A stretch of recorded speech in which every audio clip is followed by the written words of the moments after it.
Hello मेरे प्यारे साथियों, यूपी डीलिट थर्ड सेमेस्टर के साथियों के लिए यह वीडियो है।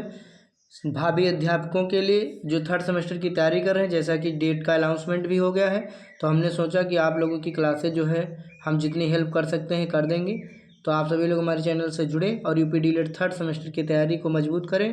कहना है कि सैर कर दुनिया की गाफिल जिंदगानी फिर कहाँ, सैर कर दुनिया की गाफिल जिंदगानी फिर कहाँ, जिंदगानी अगर कुछ रही तो ये नौजवानी फिर कहाँ। तो आइए इसी के साथ स्टार्ट करते हैं यूपी डीलिट थर्ड सेमेस्टर का टॉपिक साइंस, जिसके अंतर्गत सबसे पहला टॉपिक है प्रकाश यानी कि लाइट।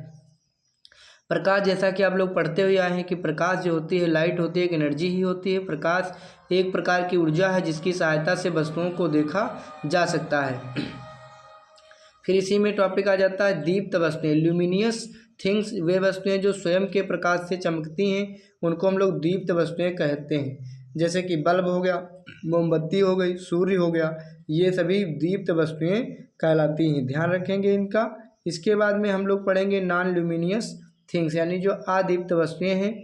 वे वस्तुएं जिनके पास स्वयं का प्रकाश नहीं होता है, अर्थात वो दूसरे के प्रकाश से प्रकाशित होती हैं, अदीप्त वस्तुएं कहलाती हैं। जैसे कुर्सी पे जब आप प्रकाश डालेंगे तब दिखाई देगी, मेज, किताब, पेन और चंद्रमा भी जो है, जो चांद है, चंद्रमा भी अदीप्त वस्तुओं में आता है क्योंकि चंद्रमा सूर्य के प्रकाश से साथियों प्रकाशित होता है।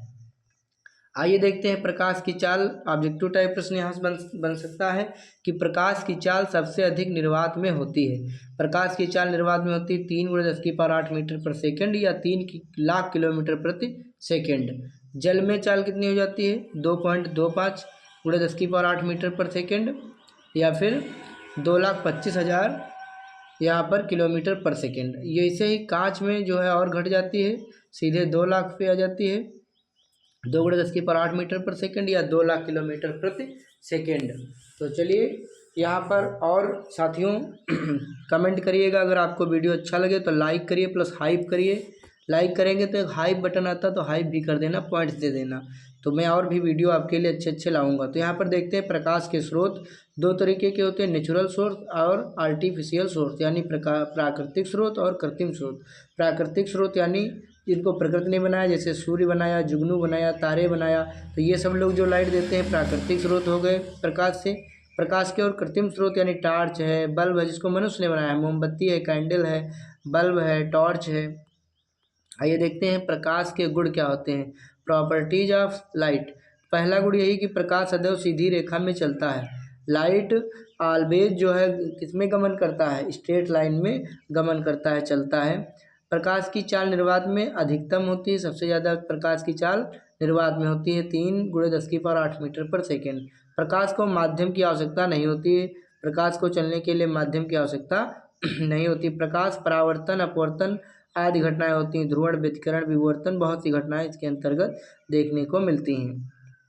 यहाँ पे देखेंगे प्रकाश का परावर्तन, रिफ्लेक्शन ऑफ लाइट। आपने पढ़ा होगा जब कोई प्रकाश की किरण किसी चिकने समतल पालिशदार किए हुए पृष्ठ पर आपतित होती है तो उसका अधिकांश भाग उसी माध्यम में वापस लौट जाता है। इस घटना को प्रकाश का परावर्तन कहते हैं। जब प्रकाश की सतह से टकराकर उसी माध्यम में वापस लौट जाता है तो प्रकाश की घटना को प्रकाश का परावर्तन कहा जाता है।